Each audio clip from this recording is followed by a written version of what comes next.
પોલીસને વહીવટી તંત્ર હોય, સહકારી માળખા હોય, એ મહેરબાની કરીને કોંગ્રેસના કાર્યકરોને, ઉમેદવારોને ક્યાંય હેરાન કરવા માટેના પ્રયત્નો ના કરતા, અને કરશો તો અમે તો ગાંધી વિચારધારાને માનો છો, લોકશાહીને માનો છો, પણ જે માનતા હોય એની અમે માનીશું. તમે ને માનો તો પછી અંગ્રેજીમાં કહેવાય છે ટીટ ફોર ટાટ, જેવા હાથે તેવા.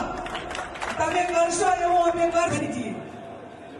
આપણે બોલીને વર્તવા વાળા લોકો છીએ, અને બોલીને વર્તવા વાળા લોકો છે ત્યારે સૌપ્રથમ ઠાકોર સમાજને વિનંતી કરું, અને એની સાથે જે વિધાન લોકસભાની ચૂંટણીમાં તમામ સમાજો જે કહીને આવ્યા છો એ પ્રમાણે કોંગ્રેસના જે ઉમેદવારો જે સમાજના મૂકે એનો પત્ર ઉતારીને જિલ્લા અને તાલુકા પંચાયત બનાવજો, એવી બે હાથ જોડીને હું તમને બધાને વિનંતી કરું.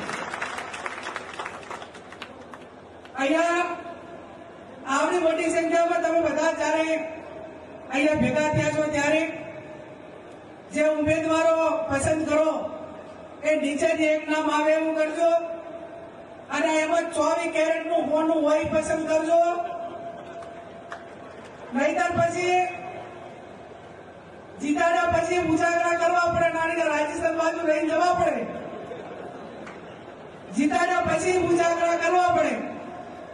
એવા ઉમેદવારો મહેરબાની કરીને પસંદ ના કરતા. જે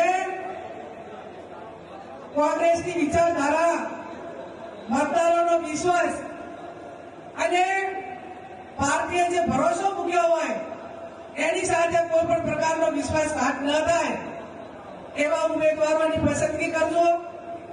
આમાં શું છે કે કોઈ પણ વરરાજાની નામ લઈને જતા હોઈએ ત્યારે વરરાજા કરતા જાનૈયામાં ઉમંગ વધારે હોય. એમને એમ હોય કે એમની જાન લઈને આજે આવ્યા, એટલે જાનૈયા ટેકેદારો એવા મજબૂત રહેજો કે તમારી પીકના હિસાબે કઈ આગા પાછા વરરાજા ના થાય ને એની ખબર કે આ જાનૈયા ટેકેદારો તમારે બદલા. ત્યારે 11મી 12મી તારીખ આ છેલ્લી ફોર્મ ભરવા માટેની છે. એનેથી જોતા ડોક્યુમેન્ટ બધા મેં કીધું એમ એડવાન્સ રાખજો. પોલીસને વહીવટી તંત્ર હોય, સહકારી માળખા હોય, એ મહેરબાની કરીને કોંગ્રેસના કાર્યકરોને, ઉમેદવારોને ક્યાંય હેરાન કરવા માટેના પ્રયત્નો ના કરતા, અને કરશો તો અમે તો ગાંધી વિચારધારાને માનો છો, લોકશાહીને માનો છો, પણ જે માનતા હોય એની અમે માનીશું. તમે ને માનો તો પછી અંગ્રેજીમાં કહેવાય છે ટીટ ફોર ટાટ, જેવા હાથે તેવા. તમે કરશો એવું અમે કરશું. અને પોલીસ તંત્રને એમને ખાસ કહું છું કે મહેરબાની કરીને ક્યાંય કોંગ્રેસનો ઉમેદવાર હોય કે કાર્યકર હોય એને કઈ જૂના કેસમાં કે ચાહે નાના મોટામાં દબાવવા માટેની કોશિશ કરી તો આ વખતે તમે તમારી તૈયારીમાં તમારી ભરતીની જવાબદારી પૂર્વક જવાબદારી સંભાળીને તમારી ફરજ એ કાયદો અને વ્યવસ્થા સાચવવાની છે. ચૂંટણી લડાવવી, જીતાડવી, ઉમેદવારોને હેરાન કરવા એ તમારી જવાબદારીમાં નથી આવતું.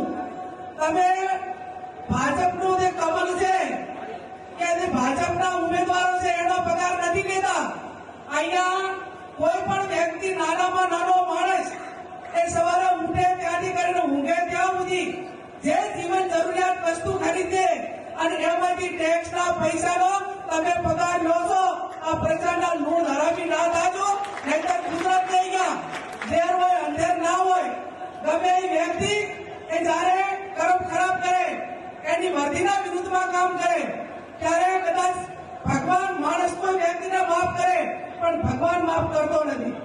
અને છતાં પણ તમે કરશો ને તો જિગ્નેશભાઈ, મેડીબેન અને ગુલાબસિંહભાઈ હમણાં આ જિલ્લા તાલુકા પંચાયતની ચૂંટણી, અમારી એકની ચૂંટણી